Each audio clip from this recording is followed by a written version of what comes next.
And I like the conversation we had a little bit before the show started, because we were discussing how in many ways this is just going back to a more progressive era in American history. This is nothing new. This might be new for millennials, people like me who were born, only world we knew or know is the world that Ronald Reagan created. But for people like you, there was a progressive era that if we get back to the progressive era, we'll actually be making progress. What do you think about that? Totally. I see your generation, the millennials, as same as my generation. You're optimistic, you're enthusiastic, you're willing to sacrifice, and you're not afraid of anything. You're not afraid of taxes when you realize that that's how you pay for things. So the 60s are basically being repeated right now, and if we can just avoid having the disasters that befell us, Bobby Kennedy being killed, and then McGovern disaster, the fact is we are primed to take this country where we were in '68 and move forward. Yeah, and I'm glad you used '68 as the year, because that was the year liberalism was assassinated, right? Literally. I was in college in Los Angeles when Bobby Kennedy was killed, and if he had not been killed, we would have.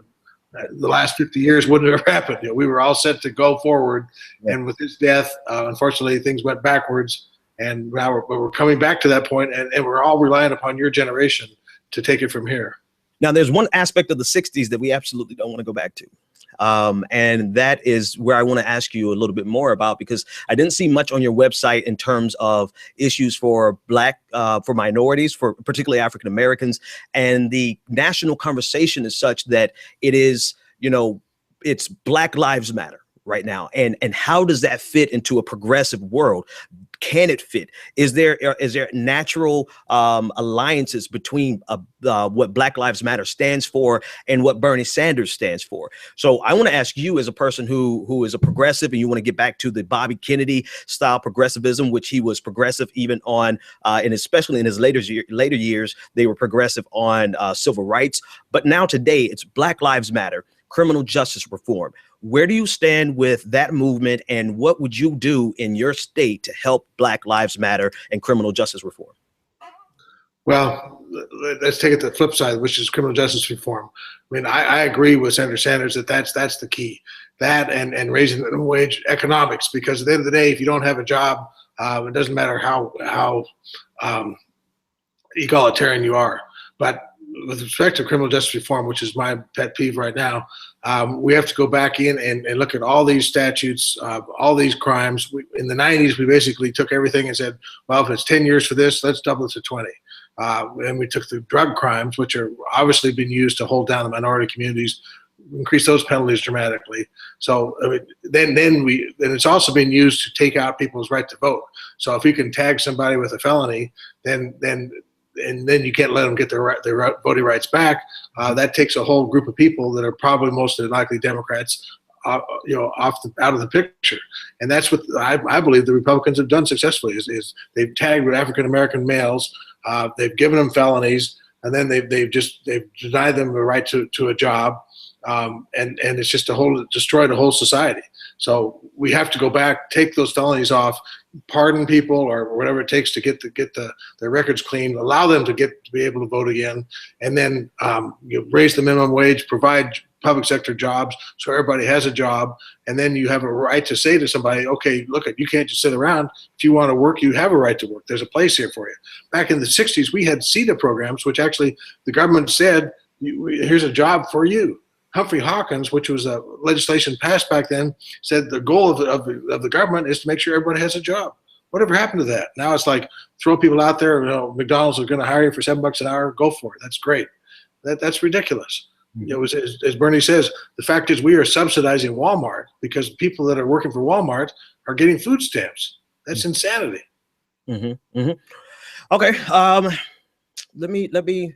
So much to unpack there, and I know we wanted to do about 15 minutes. Do you have about 5 more minutes? I've got all night. Okay, to be able to talk to people of your generation about what I've seen and encourage you to keep going forward. You can talk to me forever. Okay, so I think we should have a very useful conversation here on something. And perhaps it's, you know what, I have to use you as a proxy for Bernie Sanders, because the next question I'm going to ask you would be something I would ask Bernie Sanders. And if you can't answer it, that's perfectly fine. I understand. Can you see why everything that you just said, even though it's 100% accurate, and I agree with you, can you see how that language may not resonate with African Americans? And the reason I ask that is because there is a concerted effort to push this idea that progressives, particularly Bernie Sanders style progressives, can't connect with African Americans. And as I hear you talk, I can connect with it because I understand the economic importance. But can you see how what you just said may not resonate with some African Americans that we really need to reach on behalf of progressivism? Yes, and at the end of the day, my background, growing up in a white community, I'll never probably be able to relate that much. Yeah. But the fact is, we're coming from different worlds, but we're trying to address the same issue. And to the extent that I can help that, I'll do that. But at the end of the day, having me represent the Black community, the African American community, that's not realistic. We need to have an African American represent the African American. We need to have a Latino represent the Latino community, and that's part of our job, is to pass the mantle to those people to be the leaders.